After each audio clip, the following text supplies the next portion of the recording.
Presiden terpilih Prabowo Subianto dan Menteri Keuangan Sri Mulyani melakukan pertemuan pada Senin 9 September 2024.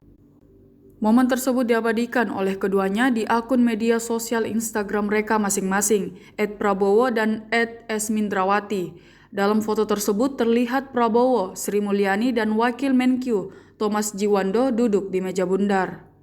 Dalam keterangan foto, ketiganya membicarakan terkait perkembangan APBN. Di tengah isu penyusunan kabinet, hal ini menimbulkan dugaan bahwa Sri Mulyani akan kembali mendapatkan kabinet. Hal tersebut kemudian dibantah oleh Thomas pada Rabu 11 September 2024. Ia mengatakan pertemuan ketiganya sama sekali tidak membahas mengenai posisi kabinet. Ketua Harian Partai Gerindra, Sufmi Dasko Ahmad, angkat suara mengenai pertemuan Presiden terpilih dan Menteri Keuangan tersebut telah disetujui oleh Presiden Jokowi. Ia juga menambahkan ia tidak bisa memastikan apakah Sri Mulyani akan masuk dalam kabinet Prabowo, karena nama-nama dalam jajaran kabinet Prabowo Gibran belum ditetapkan.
Download Tribun X sekarang, menghadirkan lokal menjadi Indonesia.